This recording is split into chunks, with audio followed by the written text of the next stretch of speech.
Support for Lab Out Loud is provided by the National Science Teachers Association, now celebrating its 75th year of supporting science education. Find out more about what NSTA has to offer at nsta.org. You're listening to Lab Out Loud, Science for the Classroom and beyond. And today we're having a conversation about climate change. Is it being taught in your classroom? I think it's really a moral question for every teacher. I think it really gets to kind of the question of what is your goal or what is your role as a teacher? Do you see it as being something where you're, putting forth your sincerely held beliefs or what you really think that children need to know in order to be successful in the future? Or are you kind of the type of teacher who kind of hangs back and waits for leadership or the state to determine what it is that you're going to teach and what you're going to emphasize in your class? That's up next on Lab Out Loud, but first, I'm your co-host, Dale Basler. And I'm Brian Bartel. And Brian, this is an interview you got to do. Well, yeah, it actually, Dale, sometimes there's times where we can't schedule everything. Now, after almost 200 plus episodes, we don't always our schedules don't always align perfectly. But we do pretty good, though. We do very well. I think it's this times where our schedules don't align hasn't been that many, like easily less than 10. I think less than 5, actually. I think 5, maybe. It was funny because I created this list of all the podcasts that we've done. And there was you need to put this in the show notes. This is Brian's passion project of organizing all the podcasts by category. I will. I'll put it in the show notes. Yeah. But I was going through it, and there's one that you did with Don Vincent way back in season 1 or 2. And then there's a couple that I've done on my own. I did They Might Be Giants once because you couldn't, and you're not like, hey, They Might Be Giants. You can't reschedule for us. So it was, the band, it was one of those things. That was a bummer because I wanted to do that one. I know. And I just was somewhere else where I couldn't be. Yeah. And so it's every now and then that happens. But anyway, this one fell in our lap, and it was one we couldn't let go of because it's such a timely topic right now, of course. And it was kind of it was a shocking result too, actually. So NPR had a story that was based on a poll that they conducted, and it found out they did the poll with somebody else, right? It was Ipsos. Them and who? Ipsos, I believe. Oh, okay. Yeah, they work with them quite a bit, and actually, it was interesting because they gave some insight to NPR about what the questions should be and what the answers might mean as well. So, but in any case, we're kind of getting ahead of ourselves here. Yes. So we saw this story about how most American parents support the teaching of climate change, but it's not happening in most of our classrooms. So we knew we had to get this guest on the show. So we invited the writer of the story, Anya Kamenetz, to the show to talk a little bit about the poll and the story and maybe what we can do. And this also, full disclosure here, if you're a parent, this has some weight for you too. Oh, you're giving parents assignments too. We are. Yes. In fact, myself, I felt like I could do a better job as well. Because one of the findings I'm the listener in this moment right now. You are a listener. I haven't heard the interview. I haven't heard the interview yet either. I'm going to go and I'll get to hear it when I edit it down. So I'm kind of excited to hear what happens too. Yeah. So in the end, we talk a little bit about it. And so one of the findings was that parents aren't doing as good of a job at home either. And talking about climate change at home should be another one of these conversations that we're having with students and our own children at a younger age, because it definitely affects their future. Whoa. I mean, yeah. Not to get all weighty on you on a Monday morning. Well, yeah, I think as a parent, wait, I got to do that too? I thought the school was doing that. Well, and it's interesting because I started to look back on my own conversations with kids, and I talk about it in the conversation that I don't know if I could actually list a time where I had a distinct conversation about climate change. But then talking to you about that, thought, oh yeah, we've definitely done it in fits and spurts, little pieces here and there that maybe we haven't connected the dots well enough. Or stuff like that. Occasionally our kids watch a nature show with us. Not so much anymore, but I think it came up that way. Well, and I don't think I've connected the dots as much. We've had some practices and policies necessarily, but we haven't necessarily connected to the dots about why we believe this or whatnot. So it gave me a little bit of pause to reflect on my practices as a parent and conversations that we might have and things like that. So, okay. Wow. I got a little summer homework to do. Anyway, let's hear the conversation from our guest. My name is Anya Kamenetz. I cover education for National Public Radio, where I'm also the co-host of the podcast Life Kit Parenting. And I also am the author of several books that touch on various aspects of education. Well, fantastic. We'll maybe have to have you on in the future for other things. I didn't know that you were. I didn't know we were talking to a fellow podcaster. I should have done my research a little bit better. Well, it's on the new side. Okay. Well, fantastic. We'll have to look into that a little bit more. What caught our eye was an article that came out that you wrote that the title is very provocative. Most teachers don't teach climate change. 4 in 5 parents wish they did. Can you tell us a little bit more about that? Sure. So on the education desk, we had been talking about how to cover climate change, knowing that it's one of the most important issues of our time. And we had this idea of thinking, checking in with teachers and learning about classroom practice as we like to do. But we thought it would sharpen the story a little bit if we created a little news by commissioning a poll, which is something that we at NPR occasionally get the chance to do. And we were really, interested to find that such a large majority of both parents and teachers were supportive of teaching children climate change, and that support crossed, Republican and Democratic lines, although, more Republicans than Democrats were against the idea, but it was still a majority of Republicans. But then what we noticed was this really interesting gap between what people say they stand for and what they actually do.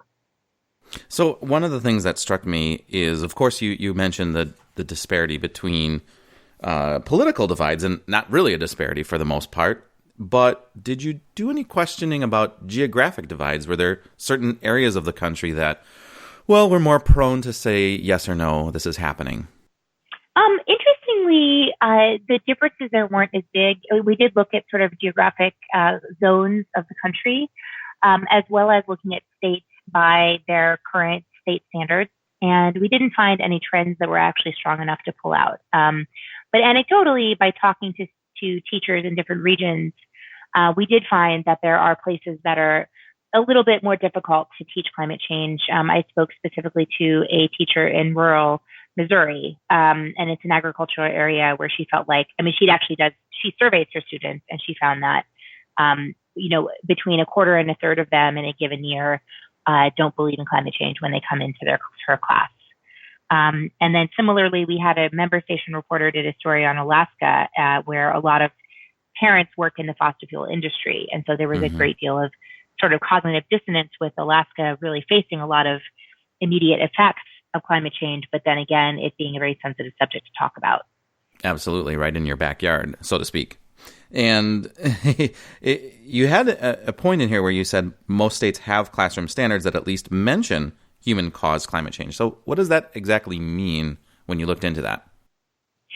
So we were lucky enough to have the National Center for Science Education take a look at state standards for us to understand just how climate change is being covered. And so what they found was, a few dozen states, 36 states, mention not only the fact of climate change, but that it's caused by humans somewhere in their state standards. But that doesn't necessarily mean that it is emphasized such that every single student graduates high school with an understanding of this phenomenon.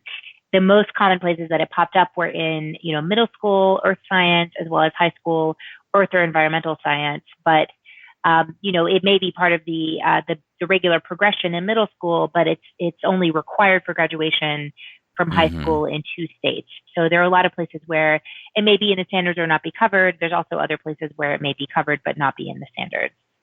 Sure, and we definitely see the product of that sometimes when we're looking at standards, and like you said, by the end of 12th grade, students will be able to ... And so where that might fall might vary locally, it might vary by school, and it might vary by, of course, state, of course, too. And right. Yeah, so that was there any thing that struck you as really surprising within the study that when you looked at the results, you're like, oh, I guess I didn't suspect that? Well, I think something that we kind of we went back and forth on quite a bit when we were discussing the poll results was this idea that more than half of teachers are not teaching climate change in their classrooms. 55% of teachers said this. And then the question is, well, how justifiable is that? So, 65% of teachers told us they don't teach climate change because it's not related to their subject that they teach. And then a 20%, they were able to pick more than one answer. 20% said, well, my students are too young to talk about climate change.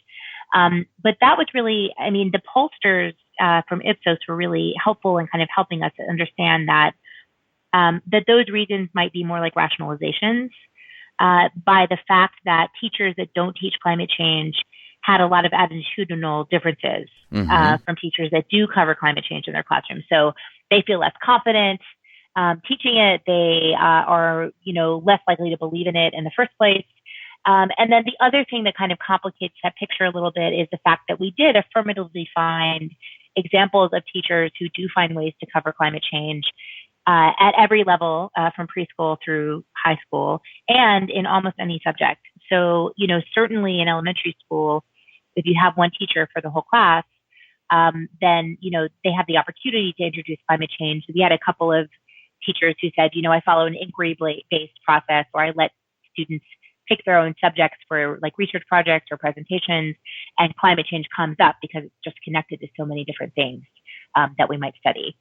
And I think we're going to find that more and more as we are starting to see the effects in our faces, so to speak, that this is something we can't avoid economically, in terms of the changing climate and its effects on the weather around us, and also just what we see happening around the world, too. As we're becoming more global, we definitely see that, we see other countries speaking up a little bit more, and that's hard to ignore, even in a standard classroom where students have a lot more access to the outside world. I think that we see really similar challenges in the media, frankly, as we do in education, which is that we have these preconceived categories of science coverage or environmental coverage, and climate change is a type of challenge that just crosses all of those boundaries. And it needs to be on, it's something that in order to understand what's happening in economics and business and politics, you also need an understanding of climate change. And so, that's not only is that something that, it crosses the subject divisions that we have, and it also challenges teachers' expertise. We have teachers who have, to be fair, really high expectations placed upon them with very few resources. And, to add this burden of communicating this very complex and emotionally laden subject to students is quite an undertaking. And so that's why I was really intrigued to hear about the approach that's being taken in California, for example, where they really look at ways to help to have climate change cross the curriculum and kind of filter it into everything that they do. So then, as we're thinking about that, I came across the term like controversial once or twice in the article, and where does that come up in the discussion when we think about climate change as controversial? Oh gosh, it's something that's mentioned all the time, whether that's about teaching students to evaluate sources of evidence, or to understand scientific findings and what does it mean when there's a preponderance of the findings on one topic. If you are trying to be inquiry-based, you're teaching students to think critically and ask questions. And if something then is presented as a scientific consensus, it might be clear, something that then is a little bit of a challenge for them because they don't understand why, something that a lot of anti-climate change or climate denialist propaganda is presented as being rationalist or skeptic or, think deeper and don't just listen to what present your teachers tell sides. You. Yeah. That's the one we see both. Yeah. Balanced news, both sides. Right. So in that way, it can be very deceptive for students. And so then it's an information literacy problem or a media literacy problem as well. And then, controversy can be personal. Students can be bringing in, heated conversations that they're having at home. And that's tough for teachers to deal with, especially if it's not in the center of what they're trying to cover. In California, they follow what's called the incremental infusion model. So instead of burdening educators with another standalone complex area, they're trying to build environmental literacy into subjects and activities that are already in the curriculum. And, in putting the call out for resources and teaching climate change, I did find that a lot of places, there's no shortage of kind of free resources, but I was interested in, for example, within ELA classrooms, you can teach kids, give the kids reading assignments that touch on this, and then they can kind of follow their own train at their own interest to learn more. Well, I actually found that the most interesting part there, you touched upon a teacher who uses, I think they call it Cli-Fi. Did I pronounce that right? Cli-Fi? Yes, exactly. Yeah, and we definitely have seen an uptick in some of these apocalyptic novels and the popularity of them, especially with younger students as well. And a lot of them paint an apocalyptic world where we've destroyed it, we've ruined the water, we've destroyed the atmosphere, or something else like that. So some of that ties in nicely. Can you talk a little bit more about how they might use some of these pieces of literature? Sure. I mean, basically, like any social issue novel that you might want to introduce, whether it was Fahrenheit 451 or 1984.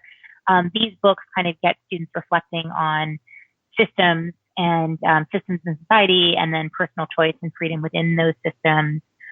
You can bolster them with more curricular reading, nonfiction of the same kinds of effects. The teacher that we talked to in the Bronx paired it with like a PSA, so that the students made their own campaigns on the topic of water scarcity, which was the issue covered in the novel. But it's really just a way to bring, these kinds of ideas to life and kind of thought experiments, and I think can be very useful and engaging for students. What's interesting is, and we've talked about climate change on the show, human effects on climate change, of course, that where we are, and we've had the NCSE on the show before talking about that. And what's interesting is, and we've had the show for over a decade, and we've seen a shift from the controversy of evolution, which seems to have quieted down quite a bit, to what we see with climate change and climate change denial as well. And one of those major shifts was a court ruling, the Dover trial, basically, and that kind of like sealed the deal on some of it right there. And not that it's completely over by any means, but that seems to have gotten a little quieter. Do you sense that we might have something like that in legislatures or in like a court battle in the future? We covered a little bit of the types of bills that are still being introduced in several states that sort of try to restrict the teaching of climate change under the notion that it is, it's not balanced, or it's propaganda, or in some cases, the fact that climate change is included in the Democratic Party platform means that it's, overly political. And so that's the tactic that, most of these bills, on the other hand, have been defeated or died in committee. And so I think what we really see in our survey is that the true barriers to teaching climate change are not this sort of concerted political effort or opposition, but rather it's the silence of teachers and parents who support, in theory, the teaching of climate change, but in practice, they're not doing it. Yeah. And right. So there's this giant gap between the will and the reality. And, it's resources. Yes. It's time. Yes. It's, attention to the issue. Yes. Not knowing how to address it. Maybe it's too painful to address, but those are really the kinds of problems that I think stand out over and above kind of the concerted efforts of climate denialists. Well, and I think there's also something to be said about what we see the executive and some of the legislature doing that are not necessarily like direct actions, but somewhat indirect, and that kind of maybe infect or invade our sense of what's happening. So, for instance, I'm from Wisconsin, and Dale is too, of course. Listeners know that. And in 2016, we had basically the state Department of Natural Resources website had scrubbed out some language, kind of quietly behind the scenes that said, that took out any mention of citing human activities as the cause for climate change. And it got a lot of press because, hey, there was this big change and people were quiet about it. But even, that I could say that was 2016, but even this last week, we hear about how the U.S. Has blocked this big declaration on climate change at the Arctic talks. And so this was one of the biggest, one of the first times this has ever happened. And so we see actions or inactions really that tend to set the tone for other things. And while that may not directly affect what we adopt for science standards or whatnot, it definitely they're strange bedfellows, of course. Yeah, I certainly agree. I mean, obviously, the kinds of political conversations that are going on now, and the federal leadership or the federal direction on this issue, starting from the announced withdrawal of the Paris Accords, really changes the political climate, and that's happening even as the scientific warnings are getting even more intense. So teachers are really caught in the middle because you're trying to convey obviously settled science, and I think it really gets to kind of the question of what is your goal or what is your role as a teacher? Do you see it as being something where you're, putting forth your sincerely held beliefs or what you really think that children need to know in order to be successful in the future? Or are you kind of the type of teacher who kind of hangs back and waits for leadership or the state to determine what it is that you're going to teach and what you're going to emphasize in your class? I think it's really a moral question for every teacher. Well, absolutely. It's we see this happening, and of course, you mentioned resources as one thing, and we know that many states are strapped for resources from even textbooks, but not having that language to fall back on in a textbook can definitely change things. But where do you go for some of that informational literacy, and what can you trust there? Can get a little tricky too if you don't have good resources for it. Beyond those resources, lack of resources, beyond what the state or legislature are providing there, what other roadblocks did teachers say were preventing them from doing this? Well, I mean, fully 1 in 3 teachers, whether they taught climate change or not, said that they feared pushback from parents. And so that conversation is a real one. And then also just pushback from students within the class as well, because they're bringing home what their parents are telling them. They're bringing it to school, rather. So I think that's pretty important. And then, not feeling sort of empowered to answer all of students' questions. I think, again, referring to the story that was reported by one of our member station reporters in Alaska, one of the teachers expressed that there's mental health concerns. In other words, if you really succeed in putting across the reality of human-caused climate change and the dangers that it poses, students can get really upset. And then you're having a big conversation that maybe reaches beyond your boundaries as a school. And so many classrooms, teachers, and students are dealing with many, many personal issues that impinge upon learning. And so, grappling with the extinction of a million species could be something that feels outside the pale on a given day. So, was there any sense that came up I'm it's hopeless to do anything because I'm just one person or one classroom. What difference will that make? Did that rise to the top of anything in your discussions? Well, it's interesting. So Ipsos in the poll, followed on a bunch of questions that they normally ask people in other polls, just so they could get some consistency. And there's amongst people who believe in climate change, there is a good amount of hopelessness about whether it can be stopped or whether it can be reversed or even slowed down. So, you may be very committed that the climate is changing, but, you don't necessarily think that it and we didn't actually go into this in our article, but, it doesn't mean that you think that something can be done. And so that kind of helplessness and hopelessness may be something that stops teachers even just psychologically. And I know from talking to parents and as a parent myself that it also stops parents from talking to their own kids about it, because, we saw a pattern that in the parent side that mirrored what we saw on the teacher side, which was that more than 80% of parents said, yes, my kids should learn about climate change in school, but only 45% of parents said, I'm talking to my own kids about it.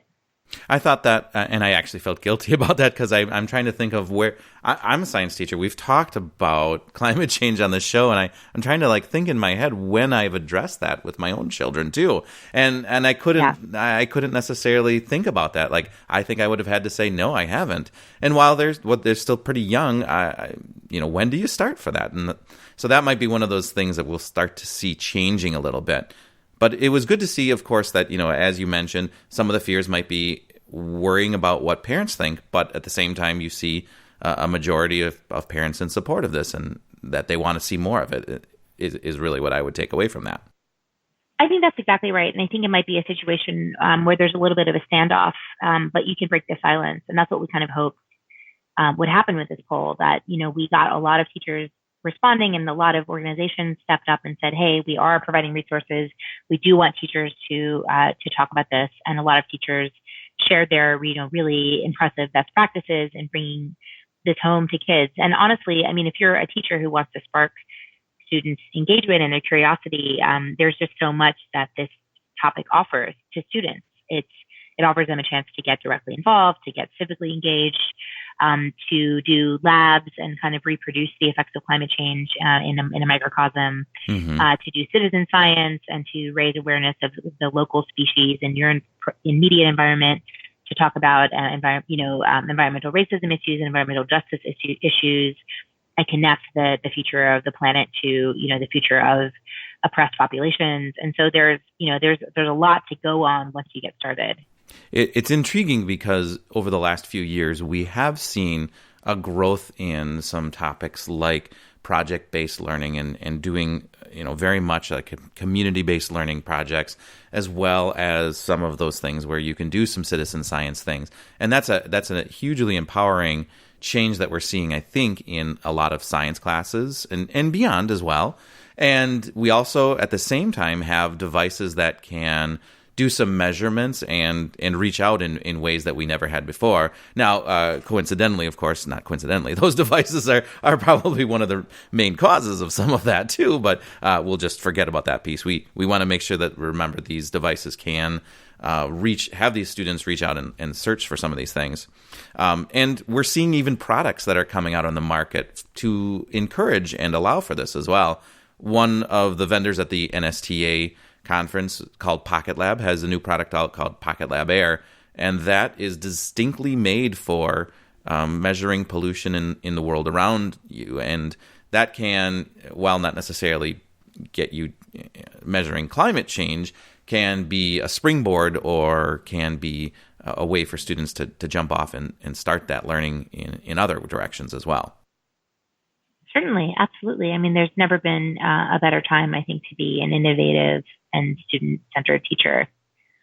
What resources beyond the NCSE did you find that might be helpful for a teacher who's saying, you know what, I got to step up. Tomorrow we're going to talk about climate change. I've got a summer ahead of me to do some professional development, look into this on my own. Did you find any resources that you might say, hey, maybe you should check this out? Yeah, I mean, a really long list. And you can find, if you search the headline of the article, which is 8 ways to teach climate change in almost any classroom. Mm-hmm.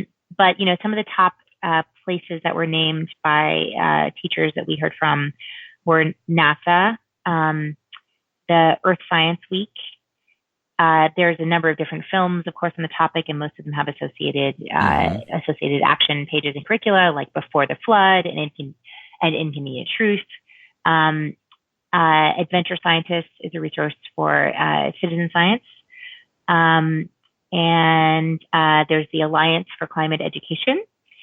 There's the American Association of Geographers. There's a group called Climate Generation, which offers professional development. There's CLEAN, the Climate Literacy and Energy Awareness Network. And I could go on and on. There's a very long list at the blog. What strikes me as interesting is, since I've been teaching, I've heard my colleagues, especially some of the older ones, talk about the heyday of science funding, because we used to call those Eisenhower funds, but basically they came out of the Cold War as this was our Sputnik moment, so to speak.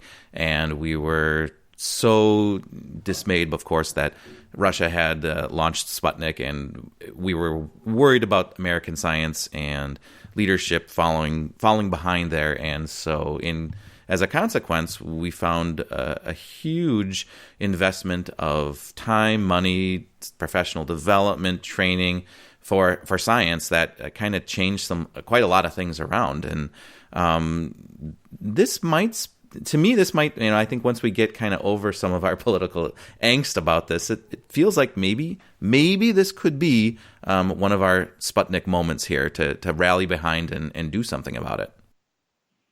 I I mean, it certainly seems like a challenge that's worthy and something where teachers have a lot that they could contribute to the discourse. I mean, we certainly see young people themselves serving as leaders in the movement to try to stop human-caused climate change. And so it'd be nice to see more of their teachers stepping up as well. Well, excellent. Where do you go from here? What else do you want to know? If you could take another poll, what else do you want to know? Oh gosh, I mean, I think where I'm going to go to is kind of the nuts and bolts of how do you talk to your kids about climate change and what developmental experts say, what sustainability experts say, and what the different schools of thought are. Because I think that something that's fascinating about this moment in history is that as educators are trying to prepare students for a world that really is going to look radically different than the one we're in right now, and in order to do that, in a responsible way, we have to prepare them for the possibilities of climate change, the range of possibilities from, utopia to dystopia. And we also need to enlist them as our partners in thinking about this. So I just think it's an area that really begs for some of our most innovative educators to get on board. Well, fantastic. Thank you so much for your time, Anya. We definitely have a lot to think about, a challenge for educators, especially as we're going into the summer, thinking about next school year, and also at home during the summer, talking to our own children. I know I have my homework cut out for me. Excellent. Happy to hear it. And I'll be extending the conversation with my own kids as well. Fantastic. Well, we'll love to hear a follow-up in the future, and hopefully we've made some improvements. All right. Thanks so much. If you'd like to learn more about today's episode, head on over to our website, laboutloud.com, for more information. You can also find details about all the previous episodes, and you can leave us feedback and comments. We want to hear from you. If you enjoyed the show, make sure you've subscribed on iTunes, Google Play Music, or your favorite podcasting platform. And if you really enjoyed it, consider leaving us a rating or a review. Your feedback helps others find our show. If you like Lab Out Loud and you love the show that we provide for you, please consider supporting the show at our Patreon page. Head on over to patreon.com/laboutloud for more information. Until next time, I'm Dale Basler. And I'm Brian Bartel.